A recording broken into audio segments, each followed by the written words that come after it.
اعوذ باللہ من الشیطان الرجیم، بسم اللہ الرحمن الرحیم۔ شہید عباس بابائی کی داستان کتاب شوق پرواز سے۔ با اخلاق اور باعمل کمانڈر۔ شہید بابائی ایک جوان تھے اور جس دور میں وہ زندگی گزار رہے تھے اس دور کے جوانوں کی ایک بڑی تعداد فلمی دنیا کے پیچھے بھاگ رہی تھی، لیکن بابائی نے دنیا پرستی سے ہٹ کر ایک نئی دنیا بنائی۔ وہ کبھی فوجی لباس نہیں پہنتے تھے، ہمیشہ بسیجیوں کے سادے لباس میں رہتے تھے۔ کون ایسا ہے جو یہ کہہ سکتا ہے کہ بابائی نے 40-50 ڈگری کی گرمی میں بھی ٹھنڈا پانی پی لیا ہو؟ کہتے تھے کہ وہ بسیجی جو اس وقت بارڈر پر ہے اسے ٹھنڈا پانی کہاں میسر ہوگا۔ اپنے نفس پر بہت مسلط تھے۔ علی سیفی کے نام سے ایک فرد ہے، یہ خاتم ہیڈ کوارٹر میں کھانا بناتے تھے، ایک مومن اور متقی انسان۔ واضح سی بات ہے کہ کمانڈر اور بریگیڈیئر ان کے ساتھ کھانا نہیں کھاتے تھے، لیکن شہید بابائی ہمیشہ ان کے ساتھ کھانا کھاتے تھے۔ تمام عہدیداروں نے اپنا گھر بدل لیا، لیکن انہوں نے فوج کی طرف سے ملا عالی شان گھر دوسرے کو دے دیا اور خود ایک معمولی سے مکان میں رہنے لگے۔ یہ بہت بڑی بات ہے، اسے کہہ گزر جانا آسان ہے، لیکن ہمیں ان باتوں پر غور و فکر کرنا چاہیے۔ ان کے ماتحت کام کرنے والے افراد کے اختیار میں کئی ہوائی جہاز تھے، لیکن وہ خود ٹرین سے زرفول جاتے تھے۔ ہمیشہ مجھ سے کہتے تھے کہ ٹرین کا ٹکٹ لے آؤ، کیونکہ اس وقت کوئی ایسی ضرورت نہیں ہے کہ ہوائی جہاز استعمال کیا جائے۔ یہ ان کی عملی نصیحتیں تھیں جو پائلٹ اور دوسروں کے لیے انجام دیتے تھے۔ ان کا اس روایت پر مکمل یقین تھا کہ تبلیغ عمل کے ذریعے ہونی چاہیے۔ ان کی اخلاقی زندگی پر بہت گفتگو ہوتی ہے، لیکن ان کی فوجی انتظامی صلاحیت کو بہت کم بیان کیا گیا ہے۔ رعد چھاونی بنانا ان کی اخلاقیات تھی۔ 1987 میں فضائی فوج بہت مشکل میں گرفتار ہو گئی تھی۔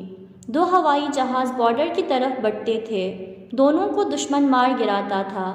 ایسے میں بابائی نے رعد چھاونی بنائی اور علم و ٹیکنالوجی میں بسیجی فکر ڈال دی۔ جس جگہ سے 2 ہوائی جہاز آگے نہیں بڑھ سکتے تھے اور دونوں دشمن کا نشانہ بن جاتے تھے، وہاں سے ہمارے جہازوں نے 300 اڑانے بھریں اور ایک بھی نہیں مارا گیا۔ یہ ایک بے مثال کام تھا۔ فضائی فوج میں ایک اصطلاح ہے، لاف بامبنگ۔ یہ بامبنگ کی ایک ٹیکنیک ہے جو ہوائی جہاز کو محفوظ رکھنے کے لیے استعمال کی جاتی ہے۔ یہ دراصل F4 کی ٹیکنیک ہے، لیکن بابائی نے اسے F5 پر بھی استعمال کیا۔ وہ اس طرح سے کہ ہوائی جہاز ہماری فضا میں رہتا ہے اور بم جا کر 7 کلومیٹر دور گرتا ہے۔ انہوں نے ٹیکنیکل طریقے سے اس کا ٹیسٹ کیا، پریکٹس کی اور پھر یہ کام کر دکھایا۔ ان کی نگاہ میں اسلام اور اسلامی نظام کا مستقبل تھا۔ وہ کہتے تھے کہ ایک دن ایسا آئے گا جب یہ لوگ ہمیں ایک پرزہ بھی نہیں دیں گے۔ رعد کا کام انتہائی غیر معمولی کام تھا، اسے 1-2 گھنٹے میں یا 1-2 انٹرویو میں نہیں سمجھا جا سکتا ہے۔ تہران میں ہم جو پلاننگ کرتے تھے وہ منافقین کے ذریعے دشمنوں تک پہنچ جاتی تھی اور نتیجے میں ہمارا جہاز بارڈر پر پہنچنے سے پہلے ہی نشانہ بن جاتا تھا۔ شہید بابائی نے وہاں سے ہٹ کر اپنے مخصوص ساتھیوں کے ساتھ رعد بنا ڈالی اور وہاں سے بغیر کسی نقصان اور سانحہ کے 300 اڑانے سب نے دیکھیں۔ یقین مانیے یہ کام بڑے سے بڑے اسپیشلسٹ اور ماہرین نہیں کر سکتے۔ بابائی صرف ایک مذہبی مومن، چھوٹے بال رکھنے والا اور ایک سادی زندگی بسر کرنے والا انسان نہیں تھا، بلکہ ٹیکنیکل میدان میں اس کی خلاقیت بے مثال ہے، جس پر مزید تحقیق اور گفتگو ہونی چاہیے۔ ایسا کمانڈر کہاں ملے گا؟ وہ خود دشمن کی فضا میں جا کر حالات کا اندازہ کرتے تھے، پلاننگ کرتے تھے اور پھر واپس آ کر افراد کو بیچتے تھے۔ ان سب کے ساتھ اپنی ذمہ داریوں کو بخوبی نبھاتے تھے۔ آج اس چھاونی میں جانا ہے تو کل دوسری جگہ، لیکن وہ تمام امور پر مسلط تھے۔ جنگ کا اصول ہے کہ اگر آپ دشمن اور اس کی قدرت کو اچھی طرح پہچان لیں اور اپنی قدرت کو بھی اچھی طرح جانتے ہوں تو آپ بہترین پلاننگ کر سکتے ہیں اور کامیاب ہو سکتے ہیں۔ شہید بابائی ایک ایسے فوجی کمانڈر تھے جو دشمن کو اچھی طرح جانتے تھے اور اپنی طاقت اور قدرت کو بھی۔ اس کے ساتھ ساتھ خدا پر ان کا توکل قابل دید اور بے نظیر تھا۔ ان کے سارے کام خدا کی رضایت کے لیے ہوتے تھے۔ آج ہمارے سسٹم میں جو بہت سی مشکلات ہیں، شہید بابائی ان کو اس وقت حل کر چکے تھے۔ مثلاً ایک مشکل کام یہی ہے کہ کسی کام کی تحقیق و جستجو کے لیے کتنا وقت برباد ہوتا ہے، کتنی رپورٹ لکھی جاتی ہے، لیکن بابائی نے اس مشکل کا اس طرح مقابلہ کیا تھا کہ اگر ان کو کسی مشکل کے سلسلے میں تحقیق و جستجو کرنا ہے تو بجائے خط بازی اور کاغذ بازی کے وہ خود چھاونیوں میں چلے جاتے تھے، بغیر کسی اعلان کے وہاں ایک رات رک کر چلے آتے تھے، اور پھر صبح سب کو معلوم ہوتا تھا کہ بابائی آ کر تمام حالات سے واقف ہو چکے ہیں۔ مخلص انسان۔ پہلی بار جب بابائی سے میری ملاقات ہوئی تو 1304 میں زرفول کی چھاونی میں تھا۔ اس وقت ہم دونوں امریکہ سے لوٹے تھے اور F5 کے پائلٹ تھے۔ پائلٹ ایک دوسرے کے لیے خاص قسم کے جذبات رکھتے ہیں، لیکن بابائی کے اندر کچھ اور ہی بات تھی۔ میں بہت جلدی ان کے قریب ہو گیا۔ ان کی مسحور کن شخصیت نے مجھے اپنی جانب کھینچ لیا۔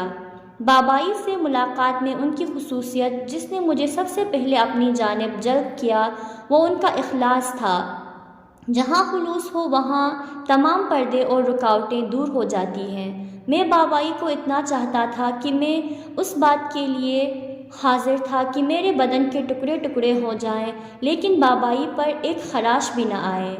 ان کی انتظامی صلاحیت بھی بہت زبردست تھی۔ وہ انتہائی نابغہ افراد کو فوجی آپریشن کے لیے منتخب کرتے تھے، ایسے افراد جو آج بھی فضائی فوج کی خدمت کر رہے ہیں۔ ایک قہر آمیز نگاہ کے ساتھ تنبیہ کرنا ان کی خصوصیت تھی، ایسی نگاہ کہ آدمی کو محسوس ہو کہ سالہا سال جیل میں رہا ہے، لیکن انتہائی غصے کے باوجود وہ میرے بھائی کہہ کر خطاب کرتے تھے۔ لوگوں اور حکومت کے لیے انتہائی دردمند تھے، انتہائی وقت شناس تھے۔ ان کا ہر کام خدا کے لیے تھا اور وہ اپنے ہر کام کو سچائی اور پاکیزگی کے ساتھ انجام دیتے تھے۔ امام خمینی کے حقیقی شاگرد اور پیروکار تھے۔ عباس نے اخلاص امام سے ہی سیکھا تھا۔ ائمہ اطہار کے عاشق، قرآن کے دلدار تھے۔ میری نگاہ میں عباس کا 99% وجود اخلاص تھا۔ ان کی انقلابی انتظامی کارکردگی کے ساتھ ساتھ ایک ایسی انتظامی کارکردگی جس کا ایک بڑا حصہ الہام پر مشتمل ہوتا تھا۔ شہید بابائی جمہوریہ اسلامیہ کی فضائی فوج کے سب سے بڑے مفکر تھے۔ ان کے فیصلوں میں بہت قاطعیت اور پختگی ہوتی تھی۔ جب انہوں نے دیکھا کہ جہازوں کے رات میں اٹھنے سے انرجی کا خرچ زیادہ ہے اور فائدہ بھی کم، تو حکم دے دیا کہ رات کی اڑان بند کر دی جائے۔ رات کی پلاننگ بہت پہلے سے انہوں نے کر رکھی تھی۔ اس سلسلے میں ان کی مخالفت بھی بہت ہوئی، لیکن انہوں نے تمام مخالفتوں اور سختیوں کو دفاع مقدس کی خاطر برداشت کر لیا۔ ایک انتہائی غیر معمولی کام تھا۔ اب تک ہماری 98% اڑانیں دشمن کا نشانہ بن جاتی تھیں، لیکن وہاں سے 300 پروازیں ہوئیں بغیر کسی حادثے کے۔ F-14 کے ذریعے لاف بامبنگ میں بھی ان کی ہی خلاقیت تھی۔ میں نے عباس کا ایک ایسا رخ بھی دیکھا ہے جسے آج تک بھول نہیں سکا ہوں۔ 22 فروردین 1365 کو ہمارے فوجی شلمچہ میں آپریشن پر تھے۔ میں ہوائی جہاز میں تھا۔ میں نے اوپر سے دیکھا کہ وہاں کے میدان میں بغیر کسی محفوظ جگہ کے ہمارے سپاہی پھیلے ہوئے ہیں اور عراقی فوج ان پر آسانی کے ساتھ بمباری کر رہی ہے۔ جب چھاونی واپس آیا تو ایک گوشے میں بیٹھ کر رونے لگا۔ عباس تیزی کے ساتھ میرے پاس آئے اور پوچھا کہ کیا ہوا ہے۔ میں نے کہا کہ ہمارے بچوں کا قتل عام ہو رہا ہے۔ مجھ سے کہیں زیادہ اس کی حالت منقلب ہو گئی، چہرہ آنسوؤں سے تر ہو چکا تھا۔ مجھ سے کہا کہ جلدی سے لازمی اقدامات انجام دو۔ خود باہر چلے گئے۔ وہ آخری روز و شب جب میں بریگیڈیئر بابائی سے خدا حافظی کر رہا تھا اب تک میری نگاہوں کے سامنے ہیں۔ آج بھی جب اس خدا حافظی کو یاد کرتا ہوں تو آنسوؤں کو نہیں روک پاتا۔ بریگیڈیئر پائلٹ حبیب بقائی۔ ائمہ ان کے آئیڈیل تھے۔ میری نگاہ میں ابو کی ہر اخلاقی اور اجتماعی خصوصیت قابل توجہ تھی اور ہے۔ ان تمام خصوصیات کی بنیاد آیات، احادیث اور معصومین کی زندگی اور ان کا کردار ہے۔ میرے لیے یہ کام بہت مشکل ہے کہ میں بالکل ان کی طرح بن جاؤں۔ اس کے لیے مجھے اپنے آپ سے مقابلہ کرنا ہوگا تاکہ ابو کی ان خصوصیات تک پہنچ سکوں۔ بہت سے لوگ میرے اوپر رشک کرتے ہیں کہ میں بریگیڈیئر پائلٹ شہید بابائی کی بیٹی ہوں، لیکن میری نگاہ میں ہر آدمی کی اپنی مستقل ایک شخصیت ہونی چاہیے۔ میں اگر ہر کام اور ہر موقع پر ابو کی شخصیت سے فائدہ اٹھاؤں تو یہ صحیح نہیں ہے۔ اس لیے میری کوشش یہ ہے کہ مجھے لوگ میری خصوصیات اور میرے اخلاق کی وجہ سے جانیں اور پہچانیں۔ اگرچہ میری کوشش یہی ہوتی تھی کہ کوئی کام ایسا نہ کروں جس سے ابو ناراض ہو جائیں، لیکن اگر کبھی ایسا ہو جاتا تھا تو ان کا تنبیہ کا طریقہ بہت نرالا تھا۔ کبھی بھی ہماری ناراضگی 5 منٹ سے زیادہ نہیں رہتی تھی۔ ابو ہمارے پاس زیادہ نہیں رہ پاتے تھے۔ جب ملاقات ہوتی تھی تو عام طور پر رات ہو جاتی تھی اور میں جلدی ہی سو جاتی تھی۔ صبح وہ مجھے نماز کے لیے اٹھاتے تھے اور پھر اس کے بعد ہم دونوں مل کر قرآن پڑھتے تھے۔ میں چونکہ ان کی بیٹی ہوں، جب ان کے بارے میں لکھی گئی کتابیں اور واقعات پڑھتی ہوں تو بہت متاثر ہوتی ہوں۔ اگرچہ ہر آدمی غلطی کرتا ہے اور میرے ابو بھی آخر ایک انسان ہی تھے، لیکن ایسے باپ کی بیٹی ہونے پر مجھے فخر ہے۔ وہ ایک ایسے سماج میں زندگی گزار رہے تھے کہ جہاں پر زیادہ تر لوگ عیش و عشرت کی زندگی حاصل کی تگ و دو میں لگے ہوئے تھے۔ وہ بھی ایسی زندگی گزار سکتے تھے، لیکن انہوں نے سادی زندگی کو ترجیح دی کیونکہ انہوں نے واقعاً اپنے نفس پر غلبہ رکھا تھا۔ انہوں نے انتہائی سادی زندگی گزاری اور خود کو ہمیشہ معمولی عہدیداروں اور عوام کے برابر رکھا، جبکہ اس وقت فضائی فوج میں عہدہ ملنا لوگوں کے لیے باعث افتخار ہوا کرتا تھا۔ ان کی شہادت سے اس طرح باخبر ہوئی کہ ان کے ایک دوست نے فون کر کے پوچھا کہ ابو کی کچھ خبر ہے۔ میں نے کہا نہیں۔ اس کے فوراً بعد میں نے ابو کی آفس فون کیا اور ان کی خیریت معلوم کی۔ ان کا جواب تھا کہ ہم کو خبر ملی ہے کہ وہ زخمی ہو گئے ہیں۔ گھر والے بہت پریشان ہو گئے۔ دوبارہ فون کیا، اس دفعہ کہا گیا کہ بارڈر پر گئے ہوئے ہیں۔ میری دادی نے فون ہاتھ میں لے لیا۔ وہ بہت ناراض ہوئے اور سامنے والے کو قسم دی کہ اصلی ماجرا بتائے۔ تب ان لوگوں نے کہا کہ وہ شہید ہو گئے ہیں۔ وہ دن بہت برا دن تھا۔ پورے گھر میں نالہ و شیون برپا تھا۔ دنیا کی ہر ماں ایثار و فداکاری کرتی ہے، لیکن میری ماں مجسمِ ایثار و فداکاری ہیں۔ میں نے ماں کی اس خصوصیت کو بہت نزدیک سے محسوس کیا ہے۔ ابو کے کامیابی حاصل کرنے میں میری ماں کا بہت بڑا کردار رہا ہے، کیونکہ ہر زوجہ اپنے شوہر کی زندگی کامیاب بنانے میں ایک بہت بڑا رول ادا کر سکتی ہے۔ ابو کی زندگی میں نے جو کچھ دیکھا اور کتابوں میں پڑھا، اس کی بنیاد پر کہہ سکتی ہوں کہ انہوں نے اپنی زندگی کا نمونہ ائمہ کی زندگی کو بنایا تھا۔ یہ صحیح ہے کہ آدمی ان کی خاک پا تک بھی نہیں پہنچ سکتا، لیکن ان کے راستے پر تو چل سکتا ہے، اور بابا نے ایسا ہی کیا۔ اس وقت بھی جن لوگوں کا تمام ہم و غم شہداء کی راہ روش کو جاری رکھنا ہے، وہ بہرحال دوسروں سے ممتاز ہیں۔ سلمیٰ بابائی، شہید دلوں کو جیت لیتا تھا۔ میں ایران میں پائلٹ کی ٹریننگ ختم ہونے سے پہلے ہی شہید بابائی کو جانتا تھا، کیونکہ پائلٹ کالج میں وہ بھی اسٹوڈنٹ تھے، البتہ تھوڑا سینئر تھے۔ وہاں پر بھی ان کی شخصیت نمایاں اور دوسروں سے ممتاز تھی۔ اس وقت وہ تقریباً 20 سال کے تھے۔ یہ ایک ایسی عمر ہے جس میں بہت سے جوان سنجیدہ نہیں ہوتے ہیں، لیکن ان کا رہن سہن بالکل مختلف تھا اور وہ نماز، روزہ اور دیگر مذہبی امور کے پابند تھے۔ اس کی وجہ سے ان کی شخصیت میں ایک خاص قسم کی کشش تھی۔ امریکہ میں بھی ہم لوگ ایک ہی کالج میں ٹریننگ لے رہے تھے۔ مجھے ان کی شخصیت بہت پسند تھی۔ ہم لوگ ایک دوسرے کے بہت اچھے دوست بن گئے تھے۔ میں نے ان کی زندگی کو بہت نزدیک سے دیکھا ہے اور ان سے بہت کچھ سیکھا ہے۔ ان کی زندگی کے بہت سے ایسے پہلو دیکھے ہیں جو ان کی اندرونی شخصیت کی بخوبی عکاسی کرتے ہیں۔ میں اس بات کو محسوس کرتا تھا کہ بہت سے امریکی ان کی شخصیت دیکھ کر ثقافتی اعتبار سے خود کو احساس کمتری کا شکار پاتے تھے۔ مثلاً اس چھاؤنی کے کمانڈر سے ان کی بہت اچھی دوستی تھی۔ وہ ان کو اتنا زیادہ مانتا تھا کہ اس کا کہنا تھا کہ رات دن جس وقت بھی تم چاہو میرے گھر آ سکتے ہو۔ وہ کبھی کبھی کہتا تھا کہ تم لوگوں کے درمیان حیا بہت زیادہ ہے، کیونکہ ان کی ثقافت میں حیا نام کی کوئی چیز نہیں ہے۔ ٹریننگ کے دوران تعلیمی اعتبار سے انہوں نے میری بہت مدد کی۔ ان کی ٹریننگ مجھ سے 1 مہینہ پہلے ختم ہو گئی تھی اور وہ ایران لوٹ آئے تھے۔ 8 سالہ دفاع مقدس کے دوران ہمیں بہت سے تاریخی فیصلے لینے پڑے۔ ہم لوگوں نے چونکہ امریکہ میں بہت مہنگے وسائل و امکانات کے ساتھ ٹریننگ لی تھی، اس لیے ہم تو یہی سمجھتے تھے کہ ساری مشکلات صرف ٹیکنالوجی کے ذریعے ہی حل ہو سکتی ہے۔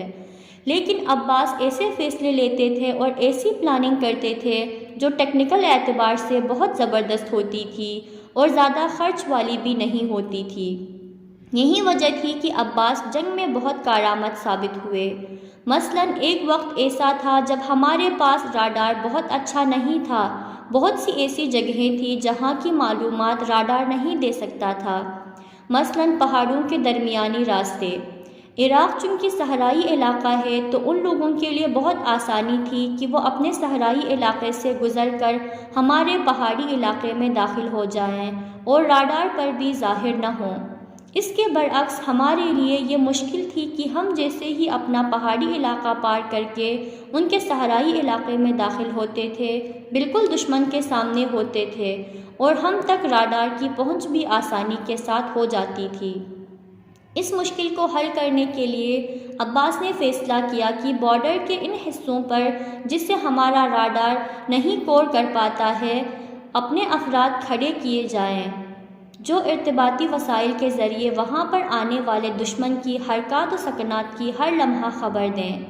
اس طرح جیسے ہی وہاں سے کوئی ہوائی جہاز گزرتا تھا، وہاں پر موجود آدمی بعد والوں کو خبر کر دیتا تھا اور اس طرح حملہ کی زد سے بچنے اور اس کا مقابلہ کرنے کا امکان فراہم ہو جاتا تھا۔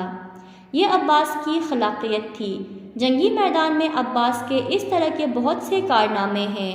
مثلاً تیل بردار کشتیوں کو عراق کے ہوائی حملوں سے بچانا، اور وہ بھی کم خرچ پر، عباس کا ہی کارنامہ تھا۔ جنگی میدان سے ہٹ کر اجتماعی زندگی میں بھی عباس نمایاں شخصیت کے حامل تھے۔ میرے گھر آ کر بچوں کے ساتھ کھیلتے رہنا ان کا پسندیدہ مشغلہ تھا۔ ان کی ایک خصوصیت جو بہت اہم تھی اور جسے آج بہت سے لوگ بھول چکے ہیں، وہ اسراف سے نفرت تھی۔ مثلاً جب ہمارے ساتھ کھانا کھاتے اور کھانے کے وقت انہوں نے اگر آدھا گلاس پانی پیا ہے تو ناممکن تھا کہ وہ بقیہ پانی یوں ہی پھینک دیں، بلکہ اسے گلدانوں میں ڈال دیتے تھے۔ عباس کی زندگی کے یہ پہلو میدان جنگ سے کہیں زیادہ پرکشش ہیں، کیونکہ محاذ جنگ پر تو سبھی لوگ شجاعت و بہادری کے ساتھ ڈٹے رہے اور بہت سے لوگوں نے اپنی جان بھی قربان کر دی۔ کبھی کبھی ہمیں یہ معلوم ہوتا تھا کہ جس علاقے میں وہاں رات بھی جاگنا ہوگا، اس وقت ایسے وسائل بھی فراہم نہیں تھے جن میں خود کو مشغول رکھ کر نیند روک سکتے یا کچھ کھا پی کر رات گزار دیتے۔ بابائی ہمیشہ قزوین سے 100-150 سوکھی روٹی چادر میں لپیٹ کر لے آتے تھے اور ہم لوگ صبح تک بسکٹ کی مانند اسے چباتے رہتے تھے۔ یہ کوئی معمولی کام نہیں ہے۔ یہ کام وہی انسان انجام دے سکتا ہے جس کے دل میں شمع عشق روشن ہو، ورنہ ان کے لیے کوئی ضروری نہیں تھا کہ اتنے بڑے عہدے کے باوجود وہ ان افراد کے لیے جنہیں رات بھر جاگنا ہے دوسرے شہر سے روٹیاں لا کر دلائیں۔ کبھی کبھی جب ہم بیٹھ کر باتیں کرتے تھے تو ان کا دل ان نوجوانوں میں لگا رہتا تھا جو محاذ جنگ پر دفاع میں مصروف ہوتے تھے۔ عباس کی دلی خواہش تھی کہ جو جوان محاذ جنگ پر ہیں ان کی مشکلات حل ہوں۔ ایک بار تو میرے ساتھ بھی ایک ایسا ہی واقعہ ہوا۔ ایک دن میں نے ان سے کہا کہ عباس، تم نے مجھے فون کر کے بلا لیا، مجھے گھر کے لیے کچھ راشن پانی لانا تھا، لیکن تم نے فوراً بلا لیا تھا اس لیے کچھ بھی نہیں خرید سکا۔ اگر تم نے 1 گھنٹہ پہلے کہا ہوتا تو میں اتنی دیر میں انتظام کر لیتا۔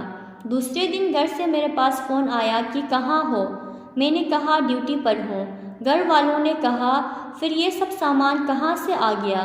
ہم گھر پر نہیں تھے، تو وہ پڑوس میں دے کر چلا گیا۔ اس رات میں نے عباس سے ماجرا پوچھا۔ پہلے تو انہوں نے بات کاٹ دی، لیکن بعد میں بتایا کہ ان کے ڈرائیور کو تہران جانا تھا۔ انہوں نے ڈرائیور سے کہہ کر سامان خریدوایا اور میرے گھر تک پہنچا دیا۔ میرے علم میں ایسے بہت سے واقعات ہیں جن سے عباس کی شخصیت کی عظمت اور گہرائی کا اندازہ لگایا جا سکتا ہے۔ ان چیزوں نے عباس کی شخصیت کو پرکشش بنا دیا تھا، کیونکہ انسان کی شخصیت اتنی ہی عظیم ہوگی جتنا وہ انسانیت سے نزدیک ہوگا، ورنہ دشمن کے جہاز کو مار گرانا تو ایک فوجی پائلٹ کا فریضہ ہے۔ یہ کام مشکل ضرور ہے، لیکن انسان کی انسانیت اس سے وابستہ نہیں ہے، بلکہ انسانیت اسی محبت آمیز کردار سے وابستہ ہوتی ہے۔ عباس نے اپنی اولاد کی تربیت بہت اچھی کی اور اس سلسلے میں ان کی اہلیہ نے واقعاً ان کی بہت مدد کی۔ اگر وہ اتنی مشکلات نہ برداشت کرتے تو عباس کو یہ کامیابیاں نہ مل پاتے، ورنہ اگر آدمی کو گھر کی جانب سے سکون نہ ہو تو ناممکن ہے کہ وہ اتنے اطمینان کے ساتھ اپنے فرائض انجام دے۔ دوسرے افراد کو ایسی شخصیتوں کی عظمت کے سامنے سر تسلیم خم کرنا چاہیے، کیونکہ وطن، مکتب، فکر اور ہدف و مقصد سے عشق انسان میں اتنی آسانی سے پیدا نہیں ہوتا۔ عباس کی زندگی میں بہت سے ایسے پہلو ہیں جن کے بارے میں ہمیں غور و فکر کرنا چاہیے۔ باریک بینی کے ساتھ ان کے اعمال و کردار پر توجہ کرنی چاہیے اور ان کی زندگی سے سبق لے کر ان اصولوں کو اپنی زندگی میں عملی بنانا چاہیے۔ بریگیڈیئر پائلٹ روح الدین طالبی۔ عام لوگوں میں گلا ملا تھا۔ 16/2/79 یعنی شاہ کے فرار کے 2 دن بعد سارے پائلٹوں کو اکٹھا کیا گیا اور ان سے پوچھا گیا کہ اگر شاہ کو ایران واپس بلایا جائے تو کون پائلٹ یہ کام کرنے کو تیار ہے؟ حزب اللہی جوانوں نے اپنے اعلیٰ عہدیداروں کو منفی جواب دیا۔ انکار کرنے والوں میں اور بابائی بھی تھے۔ اس کے بعد 8 فروری کو فضائی فوج نے امام خمینی کی بیعت کر لی اور ان سے وفاداری کا اعلان کر دیا۔ جنگ کے دوران اس نے بہت بڑے کارنامے انجام دیے۔ اس کے پاس کوئی تجربہ نہیں تھا، لیکن خدا پر توکل، دین پر مستحکم یقین، دینی واجبات کو انجام دینے اور امام خمینی پر اعتقاد کی وجہ سے وہ کامیاب رہا۔ امام کا نام میں نے اس لیے لیا کیونکہ 58 یا 59 میں اس کو ایک خط ملتا ہے کہ کوئی ایک آدمی امام خمینی سے ملاقات کے لیے جا سکتا ہے۔ وہ پریشانی کے عالم میں میرے پاس آیا اور کہنے لگا، سمجھ میں نہیں آ رہا ہے کہ کسے بھیجوں۔ میں نے اس سے کہا کہ تم تو انجمن اسلامی کے ہیڈ بھی ہو، بہتر ہے تم ہی چلے جاؤ۔ اور ہم سب نے دیکھا کہ امام سے ملاقات کرنے کے بعد اس میں بہت تبدیلی آ گئی تھی۔ وہ ہمیشہ کہتا تھا کہ پہلے میں خود عمل کروں گا، بعد میں دوسروں سے کہوں گا۔ اسی وجہ سے دفاع مقدس کے دوران سخت ترین اڑانیں اسی کی تھیں۔ امریکہ نے کہا تھا کہ اگر ہم ایران سے چلے گئے تو ایران اپنے جہاز کو استعمال نہیں کر سکے گا، لیکن بابائی جب کمانڈر ہوا تو اس نے جوانوں میں خود اعتمادی بڑھ دی۔ اس نے بتایا کہ ہمیں اپنی شخصیت کو مستقل سمجھنا چاہیے، جیسا کہ امام خمینی نے کہا تھا کہ شاہ کے زمانے میں ہم افسر، نوکر اور فوجی بن کر خدمت کر رہے تھے، لیکن ہم اپنے آپ کو کھو دیا تھا، اس لیے ہمیں خود اپنا مالک بننا چاہیے۔ امام خمینی نے ایک ایسے انقلاب کو سامنے رکھا اور عباس نے چھاونی میں آ کر ان کی اسی خواہش کو مجسم کر دیا۔ اگر آج آپ دیکھ رہے ہیں کہ بابائی زندہ ہے تو یہ اس کے کردار کی وجہ سے ہے۔ انسانوں کی ایک معین زندگی ہوتی ہے، ولادت، بلوغ، شادی، نوکری، ریٹائرمنٹ اور موت، لیکن کچھ افراد ایسے بھی ہوتے ہیں جو اس معین زندگی نامہ میں خود سے تبدیلیاں کرتے ہیں۔ بابائی کی شخصیت کا کمال یہ تھا کہ اس نے اپنی جوانی کا ایک دور امریکہ میں گزارا تھا، جہاں ساری کوشش ہی یہی تھی کہ انسان کے اندر سے مذہبی اور اخلاقی اقدار کو ختم کر دیا جائے۔ شہید مطہری نے حر کی شخصیت کے بارے میں کہا ہے کہ 9 محرم اور 10 محرم کے حر میں کوئی فرق نہیں ہے۔ 9 محرم کا حر بھی نماز پڑھ رہا تھا، خدا، پیغمبر اور قرآن پر اس کا ایمان تھا، اور 10 محرم کو بھی، لیکن 10 محرم کے حر میں ایک چیز کا فرق تھا، اور وہ یہ کہ اس دن حر نے کچھ دیر غور و فکر کے بعد یہ سمجھ لیا کہ اس زندگی کے بعد بھی ایک زندگی ہے جو لافانی ہے، اس لیے حر نے اپنی لگام امام حسین کے ہاتھوں میں دے دی۔ بابائی شاہ کے دور میں بھی اپنے فرائض انجام دے رہا تھا، لیکن اچانک امام آتے ہیں، سارا گرد و غبار بیٹھ جاتا ہے اور بابائی اور اس کے جیسے بہت سے افراد یہ سمجھ جاتے ہیں کہ واقعی رہبر یہی ہے۔ اسی وجہ سے اگرچہ اس نے امریکہ میں ہی ٹریننگ لی تھی، لیکن امریکہ کو ایسی کاری ضرب لگائی جس کے زخم آج بھی ہرے ہیں۔ جنگ جیسے جیسے بڑھتی جا رہی تھی، اس کا یقین و ایمان بڑھتا جا رہا تھا۔ ہم وسائل کے اعتبار سے بہت کمزور تھے۔ اگر ہم یہ کہیں کہ ہم نے اپنے ساز و سامان کے ذریعے دشمن کا مقابلہ کیا ہے تو یہ غلط ہے۔ ہمارے پاس صرف 3 طرح کے جنگی جہاز تھے، F4، F5، F14۔ امریکہ کے پاس سینکڑوں قسم کے جہاز تھے۔ کل ملا کر ہمارے پاس 500-600 ہوائی جہاز تھے۔ امریکہ کے پاس ہمارے 10 برابر تھے، لیکن جس چیز نے ہمیں ان کے مقابلے میں لا کھڑا کیا اور پھر کامیابی بھی دی وہ ایمان تھا، جسے امام خمینی نے ہمارے دلوں میں راسخ کر دیا تھا۔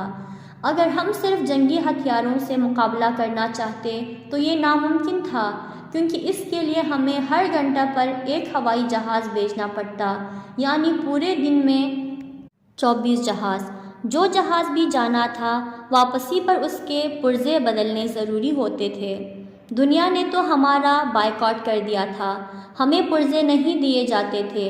نتیجہ خلاقیت کی بنیاد پر غیر ممکن ممکن ہو گیا، یعنی ہم ایئر لائن کے جہاز کی مانند جنگی جہاز سے 12 گھنٹہ تک پرواز کرتے رہے تھے۔ اسے خدا پر ایمان اور ولایت سے عشق نے ممکن بنا دیا۔ دفاع مقدس کے دوران جو قیمتی تجربے ہمیں ملے وہ کسی بھی ملک کو کسی جنگ سے نہیں ملے، کیونکہ عام طور پر جنگیں برابر کی ہوتی ہیں، لیکن ہم تنہا پوری دنیا سے لڑے۔ یہ صرف اور صرف ایمان کی طاقت تھی جو آج بھی باقی ہے۔ 1987 کے آخر میں اصفہان میں ہم نے ایک جہاز کو چیک کرنے کے لیے اڑایا کہ اچانک سائرن کی آواز سنائی دی۔ میں ڈر گیا، لیکن عباس نے کہا اگر تم کہو تو اس جہاز کی طرف چلیں۔ میں نے کہا اس میں میزائل نہیں ہے، اس کا تو صرف ٹیسٹ کیا جا رہا ہے۔ کہنے لگا وہ تو نہیں جانتا کہ ہمارے پاس کیا ہے اور کیا نہیں ہے، اس کے پاس چلتے ہیں، خدا کچھ نہ کچھ کر دکھائے گا۔ ہم آگے بڑھے۔ جب اس نے دیکھا کہ F14 اس کی طرف آ رہا ہے تو وہ فرار کر گیا۔ ہم لوگ شکاری ہوائی جہاز کو مارنے کی زیادہ کوشش نہیں کرتے تھے، بلکہ بمبار طیاروں پر حملہ کرتے تھے تاکہ ہمارے پاس جو کم وسائل ہیں ان کے ذریعے زیادہ سے زیادہ فائدہ اٹھائیں۔ یہ سب خلاقیت کی وجہ سے تھا۔ خلاقیت سے میری مراد دینی اور شہادت طلبانہ خلاقیت ہے، یعنی موت کا مسئلہ ایران میں حل ہو چکا تھا۔ ایک 18 سالہ جوان جو آپریشن پر نکلا ہے خود کو مائن پر گرا دیتا ہے۔ میں ایک پائلٹ ہونے کے اعتبار سے چھاونی 8 میں جب 13 سالہ لڑکے کو کسی جنگ آپریشن میں دیکھتا تھا تو مجھے اپنے آپ سے شرمندگی محسوس ہوتی تھی۔ بابائی سے ہم نے جب حج پر جانے کے لیے اصرار کیا تو اس نے کہا میرا کعبہ و کربلا یہی ہے، مجھ سے یہ نہیں ہو سکتا کہ میں حج پر چلا جاؤں اور ہمارے جوان یہاں پر تڑپ تڑپ کر جان دیتے رہے۔ بریگیڈیئر پائلٹ داؤد عسکری فر، اس نے اپنے پورے وجود کو محاذ جنگ کے لیے وقف کر دیا۔ میں نے عباس بابائی کو اصفہان میں پہلی بار دیکھا۔ کسی میٹنگ میں ہماری ملاقات ہوئی تھی اور میں اس انسان کی مسحور کن شخصیت سے بہت متاثر ہوا تھا۔ میرے خیال سے سبھی افسر سے متاثر تھے۔ بابائی اپنی زندگی میں نظم و ضبط کا بہت پابند تھا۔ اس کی زندگی میں بے نظمی کہیں بھی نہیں تھی اور یہی سب سے چاہتا تھا کہ ہر ذمہ دار فرد نظم و ضبط کی رعایت کرے۔ میں نے اپنی عمر میں بہت سے ذمہ دار افراد کو دیکھا ہے، لیکن بابائی کا نظم و ضبط غیر معمولی تھا۔ دوسری خصوصیت اس کی یہ تھی کہ وہ محاذ جنگ کو ایک ڈیوٹی نہیں سمجھتا تھا، بلکہ اسے محاذ جنگ سے عشق تھا۔ محاذ جنگ اس کی روح میں سرایت کر چکا تھا۔ بعض اوقات اس سے کہا جاتا تھا کہ تم کمانڈر ہو، تمہارے لیے مناسب نہیں ہے کہ خود محاذ پر جاؤ، تو اس کا جواب ہوتا تھا کہ اگر میں جاؤں گا تو دوسرے بھی آئیں گے۔ یہاں میز پر بیٹھ کر دوسرے افراد کو حکم دینے سے کچھ بھی نہیں ہوگا۔ اسی وجہ سے وہ حج پر نہیں گیا۔ کیونکہ اس کا کہنا تھا کہ اس وقت جنگ زیادہ واجب ہے، میں بارڈر نہیں چھوڑ سکتا ہوں۔ وہ ہمیشہ اونچے عہدوں پر تھا، لیکن میٹنگ کے علاوہ جہاں ڈریس پہننا ضروری ہوتا تھا کبھی بھی پائلٹ کی یونیفارم میں نہیں آتا تھا، بلکہ ہمیشہ بسیجیوں کے سادے لباس میں۔ اس کے مد نظر امام سجاد کی یہ دعا تھی کہ خدایا دوسروں کی نگاہ میں تو نے مجھے جتنا عظیم بنا دیا ہے اتنا ہی اپنی نگاہ میں حقیر اور چھوٹا بنا دے۔ یہ صفت واقعاً اس کے اندر موجود تھی۔ ایسے افراد جہاں کہاں بھی رہیں اپنے اس ایمان و اعتقاد کو محفوظ رکھتے ہیں۔ مجھے معلوم ہے کہ آج بھی ہماری فوج میں بہت سے ایسے لوگ موجود ہیں جنہوں نے بابائی کے ساتھ زندگی گزاری ہے، اس سے سیکھا اور آج اسی کی مانندہ رہ رہے ہیں۔ حسین رضائی، حج و زیارت۔